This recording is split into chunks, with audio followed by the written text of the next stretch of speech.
Hello friends, तो मैं फिर आपके सामने एक बार फिर से हाजिर हूँ। 5 नवंबर को जो भी एग्ज़ाम हुआ हमारे एयरफोर्स का, थर्ड शिफ्ट में एग्ज़ाम हुआ, पहली शिफ्ट, सेकंड शिफ्ट, तो थर्ड शिफ्ट, जितने भी क्वेश्चंस एग्ज़ाम से पूछे गए सभी का लेवल लगभग वही रहा जो मैं अक्सर आपको यहाँ पे प्रोवाइड करता रहता हूँ और जो इससे पहले मैंने अपने चैनल पे प्रोवाइड किए हैं। कुछ क्वेश्चंस तो ऐसे थे कि डिजिट्स भी सेम नहीं, डिजिट्स भी आपके नहीं बदले थे, क्वेश्चन बिल्कुल वही था, ठीक है ना। तो कुछ क्वेश्चंस ऐसे थे जिनके डिजिट्स बदल दिए गए, लेकिन प्रोसेस बिल्कुल वही था, लेवल वही था और काफ़ी ऊपर का लेवल नहीं पूछा जा रहा है, आसान लेवल ही पूछा जा रहा है अभी तक। बाकी कैसे आगे आने वाले एग्ज़ाम होते हैं, 6 नवंबर का कैसा एग्ज़ाम होता है, वो सारी अपडेट मैं आपको देता रहूँगा। तो आज मैं आपके सामने जो भी 5 नवंबर के एग्ज़ाम हुए थे उसके जो भी क्वेश्चंस हैं वो लेकर आपके सामने आया हूँ। जितने भी क्वेश्चंस मेरे पास तक आ पाए हैं, लगभग 30 क्वेश्चंस हैं, तो मैं इन सभी क्वेश्चंस को आपके सामने डिस्कस करूँगा। तो चलिए बिना देरी के हम लोग शुरू करते हैं आज की अपनी इस क्लास को और बढ़ते हैं वो क्वेश्चन जो कि हमें भेजे गए हैं आपके ही द्वारा। उससे मैं सभी को बता दूं कि जो भी बच्चे अभी एग्ज़ाम का टाइम आपका बचा हुआ है, तो जो भी बच्चे एक्सटी परचेस करना चाहें परीक्षा ऐप से ले सकते हैं। अपना प्रैक्टिस करना चाहते हैं कि किस तरह से एग्ज़ाम होता है, या जिन लोगों को पहले पता नहीं है, एग्ज़ाम कभी नहीं दिया है, पहली बार एग्ज़ाम हॉल में बैठेंगे तो उसका प्रेशर क्या होता है ये नहीं पता है, कैसे एग्ज़ाम्स को अटैम्प्ट करना है ये नहीं पता है, तो उसके लिए आपको थोड़ी सी प्रैक्टिस करने की ज़रूरत पड़ेगी। उसके लिए आप एक्सटी परचेस कर सकते हैं क्योंकि इसका लेवल जो वही है जो एग्ज़ाम्स में अक्सर पूछा जाता है। तो चलिए आप सभी लोग यहाँ से एक्सटी परचेस कर सकते हैं, ठीक है ना। और डिस्काउंट आपको मिल जाएगा अगर आप ये कोड जो भी आपका यहाँ नीचे दिख रहा होगा, मैथ्स BT 50, ये जो मैथ्स BT 50 आपको ये कोड दिख रहा है, इसका यूज करेंगे तो आपको वहाँ पे 50% का ऑफ मिल जाएगा। तो चलिए शुरू करते हैं और देखते हैं आज के कुछ क्वेश्चंस।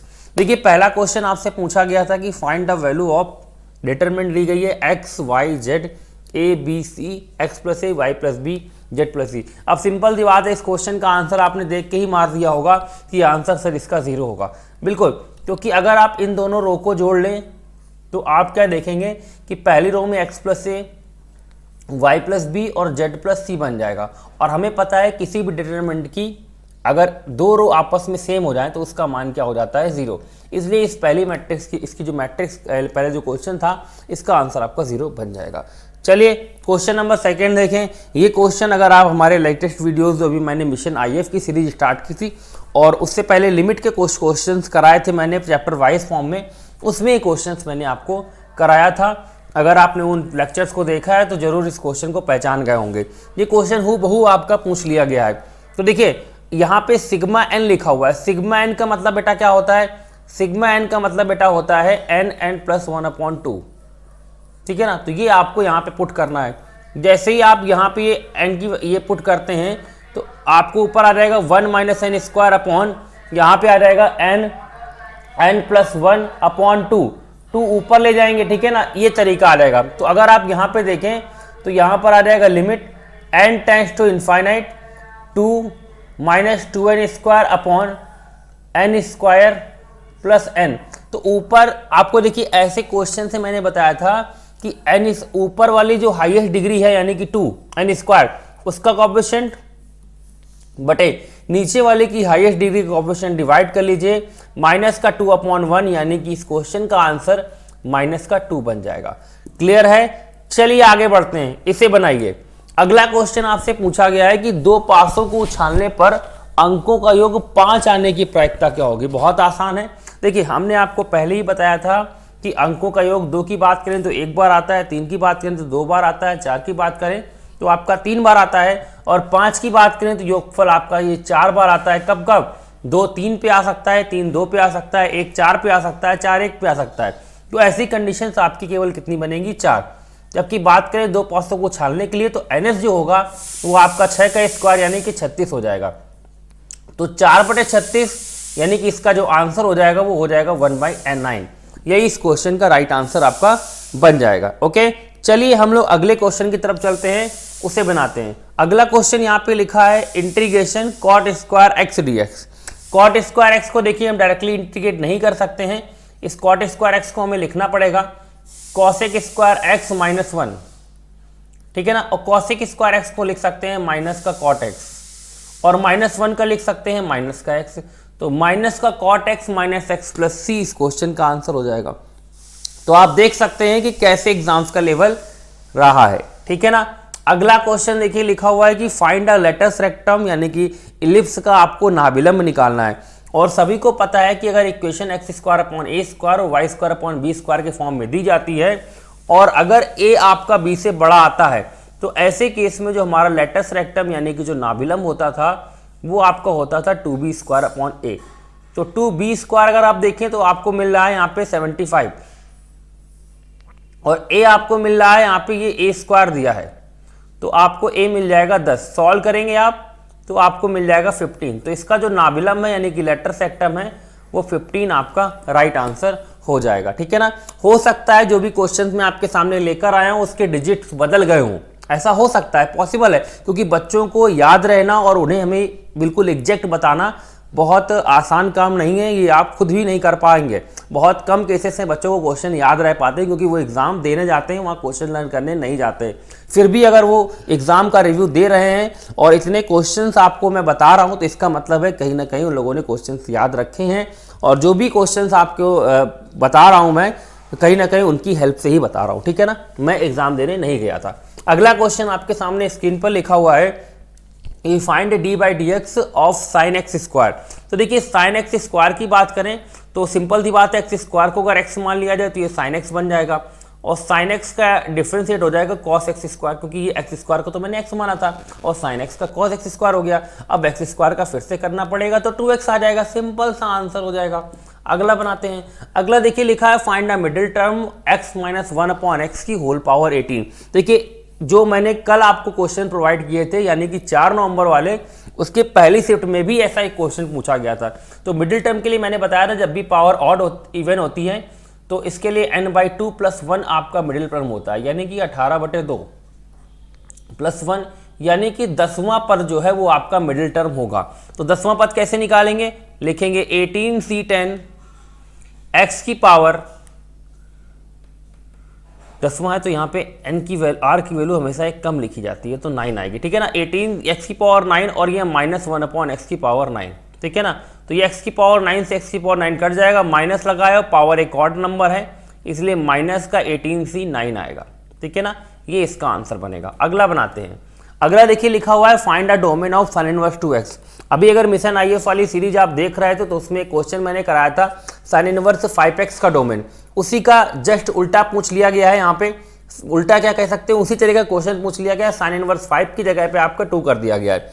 तो देखिए सिंपल सी बात है, मैंने आपको वहाँ पे बताया था कि कभी भी अगर आपसे साइन इनवर्स x के डोमेन पूछे जाए तो वो होंगे आपके -1 से 1, ठीक है ना। बस x की जगह यहाँ पर 2x कर दिया गया, तो आप भी x की जगह 2x कर दीजिए और x की वैल्यू के लिए आप फाइंड आउट कर लीजिए। तो यहाँ पर ये 1 आ जाएगा और ये 2 से हमें डिवाइड करना पड़ेगा। जैसे ही डिवाइड करेंगे तो माइनस का 1/2 x, ये 1/2, तो ये -1/2 से 1 इसके आपके डोमेन बन जाएगा। तो इसके जो डोमेन होंगे वो होंगे माइनस का 1/2 से 1/2, ये इसका आपका राइट आंसर होगा। ओके, चलिए अगला बनाते हैं। अगला देखिए परास रेंज, मैंने बताया था कि रेंज से क्वेश्चन बहुत इंपॉर्टेंट है और रेंज मैंने पहले भी एग्जाम जो पिछला एग्जाम हुआ था उसमें भी परास से क्वेश्चन पूछा गया था।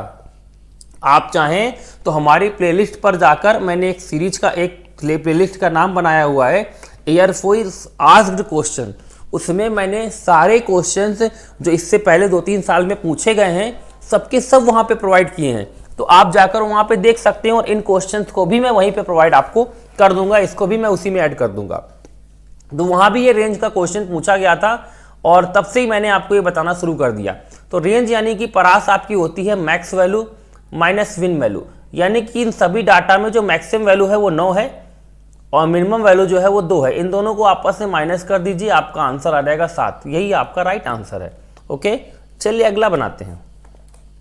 अगला क्वेश्चन देखिए कहा गया है कि mod of A cross B जो है वो mod of vector A mod of vector B के बराबर है, तो थीटा कितना होगा। ये भी आसान है, बहुत आसान है। कैसे, आप mod of A cross B का फॉर्मूला लगा लीजिए, mod of vector A mod of vector B sine theta, और यहां पर आ जाएगा mod of vector A into mod of vector B। ये से ये कट जाएगा तो आपको मिल जाएगा sine theta is equal to 1, और sine theta is equal to 1 है तो थीटा बराबर आपका कितना होगा 90। यही पूछा गया था आपसे कि थीटा की वैल्यू क्या होगी। अगला देखिए लिखा हुआ है integration dx upon under root 4 minus 9x square. अब देखिए इसके लिए क्वेश्चंस के लिए सबसे पहले इंपॉर्टेंट चीज ये है आपके लिए कि यहाँ पे ये जो लिखा हुआ है ना 9x, इसको मैं 3x का होल स्क्वायर लिख सकता हूँ, ठीक है ना। ये 4 जो लिखा है इसको 2 का स्क्वायर लिख देंगे, ठीक है ना। ये फॉर्मूला तो 1 अपॉन अंडर रूट के अंदर A square minus square sine inverse X का बन रहा है, लेकिन यहाँ पे ये जो 3x है तो इसका डिफरेंशिएट आपको क्वेश्चन में दिया होना चाहिए, जबकि 3x का डिफरेंशिएट केवल 3 होगा, 3x का डिफरेंशिएट केवल 3 होगा। तो उसको मैंने मल्टीप्लाई किया और उसी को क्या कर दिया आपको डिवाइड, क्योंकि मेरे को डिफरेंशिएट चाहिए था। अब ये आपका फॉर्मूला बन गया साइन इनवर्स x अपॉन ए, तो x की जगह आपको 3x दिया है अपॉन 2 प्लस c, तो 1/3 साइन इनवर्स 3x अपॉन 2 आपका राइट आंसर हो जाएगा। ओके, चलिए अगला क्वेश्चन देखते हैं। अगला क्वेश्चन आपके सामने ये मैट्रिक्स से पूछा गया था, 2 मैट्रिक्स एक दूसरे के इक्वल दी गई हैं, x की वैल्यू पूछी गई है। देखिए यहां पर अगर देखें तो 5 जो है वो 5 के बराबर है, x जो है इस 1 के बराबर होगा, तो x बराबर 1 है, क्योंकि करेस्पॉन्डिंग एलिमेंट्स आपके इक्वल होंगे। 2x बराबर 2x, 2x बराबर 2 करें तो भी आपको x बराबर 1 मिलेगा, और 6 बराबर 6 ऑलरेडी है, तो सिंपल दी बात है यहाँ पे x की वैल्यू आपकी 1 आएगी। अगला देखते हैं। अगला आपसे कह रहा है कि if the third term of GP is 4 then fifth product of 5 term. देखिए तीसरा पद आपको 4 दिया गया है, गुणोत्तर श्रेणी का अगर तीसरा पद होता है तो उसे T3 या AR स्क्वायर लिखते हैं, ये आपको 4 दिया गया है, ठीक है ना। और आपसे कहा गया प्रोडक्ट ऑफ 5 टर्म, तो प्रोडक्ट ऑफ 5 टर्म का मतलब पहला पद A होगा, दूसरा AR लिखा जाएगा, तीसरा AR स्क्वायर लिखा जाएगा, चौथा AR क्यूब लिखा जाएगा, और जो पांचवा टर्म होगा उसे हम लोग AR की पावर 4 लिखेंगे। इन सभी का मल्टीप्लाई कराया जाए तो A की पावर 5 और R की पावर 10 आएगा, जिसको हम लोग कंबाइंड करके AR स्क्वायर की होल पावर 5 लिख सकते हैं। AR स्क्वायर की वैल्यू आपको 4 दी गई है, 4 उठाइए यहाँ पे रख दीजिए। 4 की पावर 5 को हम लिख सकते हैं 4 के स्क्वायर का क्यूब, और 4 का स्क्वायर होता है 16, तो 4 के स्क्वायर का 4 की पावर 5 लिखा हुआ है यहाँ पे, ठीक है ना। 4 का स्क्वायर ये नहीं लिख सकते इसको, हम इसको लिख सकते हैं 2 की पावर 5 का स्क्वायर। 2 की पावर 5 आपका 32 होता है, और 32 का स्क्वायर आपका हो जाएगा 1024, ठीक है ना। तो इसका आंसर 1024 होगा। ओके, चलिए अगला बनाते हैं। अगला कह रहा है कि कॉस की पावर 4 थीटा माइनस साइन की पावर 4 थीटा की वैल्यू क्या होगी। तो देखिए आपको कॉस की पावर 4 थीटा माइनस साइन की पावर 4 थीटा को अगर ब्रेक करना हो तो आप इसे क्या लिखेंगे, आप इसको लिखेंगे कॉज स्क्वायर थीटा ए स्क्वायर माइनस बी स्क्वायर वाले फॉर्मूले से cause square theta minus sign square theta, और दूसरे में आप लिख देंगे ब्रैकेट में cause square theta plus sign square theta. तो ये तो वैल्यू बेटा 1 हो जाएगी। ये आपका लिखा हुआ है, इसको मैं लिख सकता हूँ कॉस 2 थीटा। कितना लिख सकता हूँ कॉस 2 थीटा। अब देखिए अगर इसकी वैल्यू डायरेक्ट पूछी गई तो ये आंसर है, लेकिन अगर इसकी मैक्स वैल्यू पूछ ली गई हो गई तो मैक्स वैल्यू आपकी इसकी +1 हो जाएगी और मिन वैल्यू आपकी -1 हो जाएगी। देखिए मैंने इसलिए ऐसा आपको बता दिया मैक्स मिन और इसकी वैल्यू, क्योंकि हो सकता है कि मैक्स वैल्यू पूछ ली गई हो या मिन वैल्यू पूछ ली गई हो, बच्चा उसको याद रख पाया और हमें नहीं बता पाया है, ठीक है ना। तो आप ध्यान रखिएगा कि cos 2 थीटा अगर इसकी वैल्यू पूछी जाए तो cos 2 थीटा है, मैक्सिमम पूछा जाए तो +1 लगा देना, मिनिमम पूछे तो -1 लगा देना। बेटा अगला क्वेश्चन देखते हैं। अगला लिखा है कि यदि x बराबर a पर फलन सतत है तो limit x tends to a पर limit x tends to a fx की वैल्यू क्या होगी। तो ये भी बहुत आसान है, x बराबर a पर अगर ये फलन सतत है तो x टेंड्स टू a क्या सिंपल सा a रख देना है यहाँ पर, तो आंसर क्या बन जाएगा fa, ठीक है। ऑप्शन दिए होंगे इसमें, यही इसका राइट आंसर होगा। अगला कहा गया है कि log x का डिफरेंशिएट आपको करना है 2 टाइम, ये भी आसान है। चलिए डिफरेंशिएट कर लेते हैं, तो आपको मिल जाएगा dy/dx इज इक्वल टू एक बार में 1/x, दोबारा करेंगे तो d2/dx2 की वैल्यू आपको मिल जाएगी -1/x²। ये आपका राइट आंसर हो जाएगा। अगला बनाते हैं। अगला देखिए लिखा हुआ है limit x tends to 0 e की पावर 1/x अपॉन e की पावर 1/x + 1। अब देखिए इसको कैसे करेंगे। देखिए ये भी मैंने क्वेश्चन आपको कराया है कि लिमिट अगर x टेंड्स टू आपको 0 दे दी जाए और आपसे कहा जाए e की पावर 1/x, तो सिंपल सी बात है इसकी वैल्यू इनफाइनाइट होगी, आप सभी जानते हो। लेकिन अगर यहीं पे क्वेश्चन ये दे दिया जाए limit x tends to 0 e की पावर -1/x, तो आपका आंसर यहाँ पे 0 हो जाएगा, ठीक है ना। तो मैं क्या कर लेता हूँ e की पावर 1/x कॉमन ले लेता हूँ ऊपर और नीचे दोनों से, या ऊपर से क्या नीचे से ही कॉमन ले लेंगे, ऊपर से तो आपस में कट ही जाएगा जब हम लोग नीचे कॉमन लेंगे तो ए की पावर 1/x आ जाएगा, यहाँ पर आ जाएगा 1 और यहाँ पे 1/e की पावर 1/x, जिसको मैं ये भी लिख सकता हूँ, ठीक है ना। तो ये कैंसिल हो जाएगा। अब ये रूल के अकॉर्डिंग अगर मैं यहाँ रखूँ तो ये तो 0 हो जाएगा, तो ऊपर है 1 नीचे है 1 + 0, तो आंसर इज 1, तो इसका आंसर 1 बन जाएगा। अगला क्वेश्चन कहा गया है कि sin² x + 5 का डिफ्रेंशिएट करना है, तो चलिए डिफ्रेंशिएट कर लेते हैं। sin² x + 5 का करेंगे तो sin x² + 5, इसको मैं x मान लेता हूँ तो ये sin x हो गया, sin x का होगा आपका cos x, लेकिन x की जगह x² + 5 है, फिर x² + 5 का करेंगे तो आ जाएगा 2x। सिंपल है। Sorry, range of tan inverse x पूछे गए हैं आपसे, ठीक है ना। तो ये भी अच्छा है कि रेंज जो है वो आपके tan इनवर्स x के क्या होंगे। मैं यहाँ पर आपको दोनों चीज़ें कंफर्म कर देता हूँ। अगर आपको इसके डोमेन पूछ लिए जाएं, क्या पूछ लिए डे डोमेन, तो ये डोमेन इसके सारे के सारे रियल नंबर होते हैं, चाहे तो ये लिख दिया जाए या ये लिख दिया जाए, दोनों ही दो आपके सही हैं, ठीक है ना। और लेकिन अगर आपसे इसके रेंज पूछ लिया जाए तो इसकी जो वैल्यू होगी वो आपकी -π/2 से π/2 होगी, और इसमें आपका ओपन इंटरवल यही वाला ब्रैकेट लगेगा जो मैंने लगाया हुआ है। ओके, चलिए आगे बढ़ते हैं। लिखा हुआ है -1 से 2 mod x dx। देखिए ये भी क्वेश्चन एग्जाम में आया था और मैंने इसके लिए आपको एक शॉर्ट ट्रिक बताई थी। वो शॉर्ट ट्रिक क्या थी कि आप इस 2 का स्क्वायर कर लीजिए 4, ठीक है ना, फिर इस 1 का स्क्वायर कर लीजिए +1, डिवाइड कर दीजिए 2 से, तो सिंपल सी बात है 2.5 इसका राइट आंसर हो जाएगा। अगला क्वेश्चन लिखा हुआ है कि find the directrix of y² + 4y + 4x + 2 = 0। Directrix को बेटा हिंदी में बोलते हैं निहता। आपको इस पैराबोला की निहता का समीकरण निकालना है, ठीक है ना। तो देखिए सबसे पहले तो इसको होल स्क्वायर बनाना पड़ेगा, इस 4 के आधा यानी कि 2 का स्क्वायर हमें यहाँ पे ऐड करना पड़ेगा और इधर हमें सब्ट्रैक्ट करना पड़ेगा, तो ये आपका होल स्क्वायर बन जाएगा y + 2 का।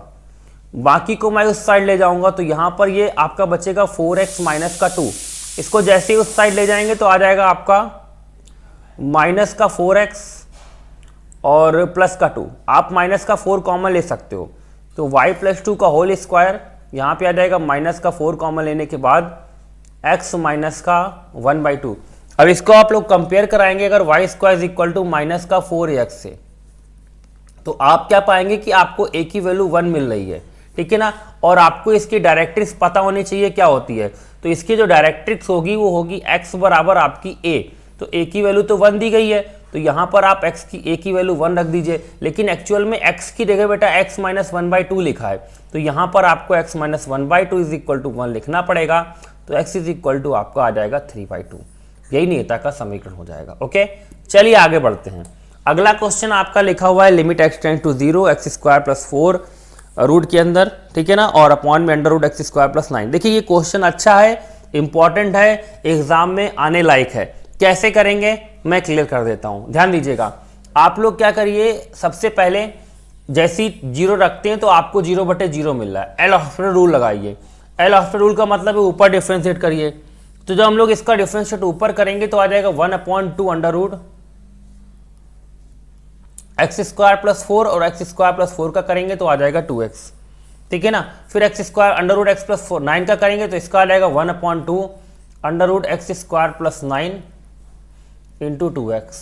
ये से ये आपका कट जाएगा, 2 से ये 2 कट जाएगा, ऊपर जाएगा तो आ जाएगा अंडर के अंदर x² + 9 और नीचे आ जाएगा अंडर के अंदर x² + 4, ठीक है ना। और लिमिट कितनी है, x टेंड्स टू 0।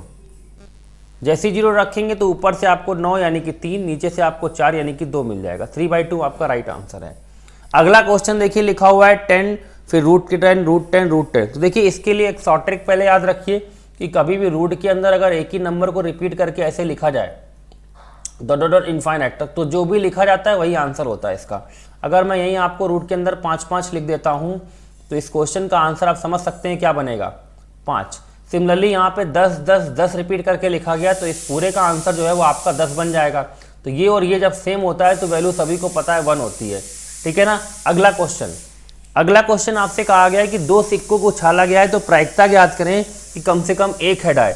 कभी भी याद रखिए कि आपको अगर सिक्के को अगर n बार फेंका जाता है, यदि सिक्का कितनी बार फेंक दिया जाए, n बार थ्रो किया जाए, और आपसे कहा जाए कम से कम एक, एटलीस्ट वन, कम से कम एक हेड हो या एक टेल की प्रायिकता, तो हमेशा होती 1 माइनस 1/2 की पावर n, पहले भी मैंने बताया हुआ है।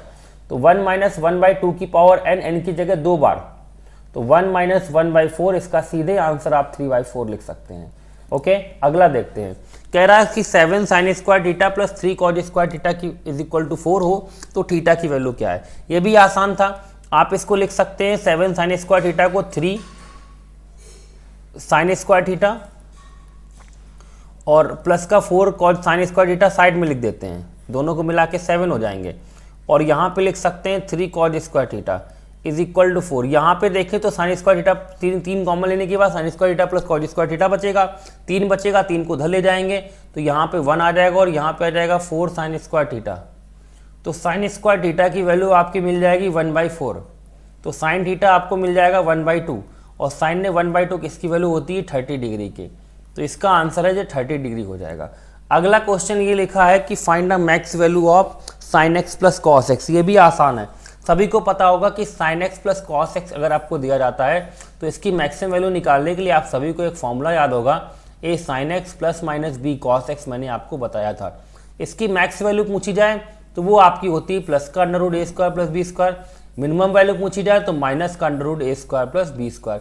यही रूल लगाएंगे, मैक्स वैल्यू पूछी गई थी तो प्लस का अंडर रूट यहाँ पे 1 का स्क्वायर प्लस 1 का स्क्वायर यानी कि √2, यही आपका राइट आंसर है। मिनिमम पूछी जाती तो माइनस √2 होती।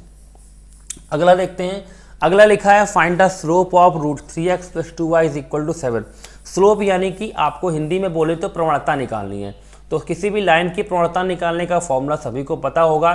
क्या होता है भैया, माइनस का x कॉफिशिएंट बटे y का कॉफिशिएंट, माइनस का x का गुणांक बटे y का गुणांक, तो माइनस का √3/2, यही आंसर है। अगला कहा गया है कि दो पासों को फेंका जाता है, प्रायिकता ज्ञात करो कि योग कम से कम 3 आए। बहुत आसान है, देखिए कम से कम योग का मतलब 3 आने का मतलब है 3 भी आ सकता है, 4 भी आ सकता है, 5 भी आ सकता है, 6 भी आ सकता है, 7 भी आ सकता है, 8 भी आ सकता है, 9 भी आ सकता है, 10 भी आ सकता है, 11 भी आ सकता है, 12 भी आ सकता है। तो रास्ता काफ़ी लंबा है, तो जब रास्ता लंबा होता है तो उसको हम उल्टे रास्ते से तय करते हैं। देखिए कैसे, अगर आपसे कहा गया योगफल 3 से कम से कम 3, योग कम से कम 3 आने की प्रायिकता, तो ऐसे केस में 3 से ज़्यादा वाली सारी कंडीशन तो आपको लेनी पड़ेंगी। तो और हमें इधर वाली केवल एक ही कंडीशन लेनी है, वो क्या है 2। तो हम लोग प्रायिकता इस बात की निकालेंगे कि ऊपर जो योग आएगा वो कम से कम 3 ना हो। तो कम से कम 3 नहीं होगा तो केवल 2 ही तो होगा, और 2 केवल एक बार आता है, तो इसकी प्रायिकता आएगी 1/36। और हाँ वाली निकालने के लिए इसको 1 से माइनस कर दीजिएगा, तो आंसर आपका 35/36 बन जाएगा। क्लियर है। चलिए भैया, ये लास्ट क्वेश्चन था हमारा, ठीक है ना। आपने ब्लैक स्क्रीन देखी, ब्लैक स्क्रीन का मतलब है कि हमारा ये लास्ट क्वेश्चन था। जितने भी क्वेश्चंस मेरे पास भेजे गए थे आप सभी के द्वारा, वो सारे के सारे क्वेश्चंस मैंने आपको करा दिए। जिन भी बच्चों को कहीं से भी क्वेश्चंस मिल जाते हैं तो हमें इस नंबर पर व्हाट्सअप कर सकते हैं 77840604 पर। और मैं सभी को बता दूं कि हम लोगों ने यहाँ पर एक क्विज सिस्टम चालू किया है। क्विज सिस्टम का मतलब है यहाँ पर हम लोग फ्री क्विज कराने वाले हैं। जो भी बच्चे फ्री क्विज देना चाहें वो लोग फ्री क्विज दे सकते हैं, फ्री ऑफ कॉस्ट, ठीक है ना। तो जो भी बच्चे क्विज देने के लिए सोच रहे हैं वो हमें इस नंबर पर व्हाट्सअप कर दें और लिख कर भेजें फॉर क्विज, सर मैं क्विज देना चाहता हूँ। तो मैं तुरंत उनको क्विज वाले ग्रुप में ज्वाइन करूँगा और क्विज का क्या टाइम है वो सभी आपको बता दिया जाएगा, ठीक है ना।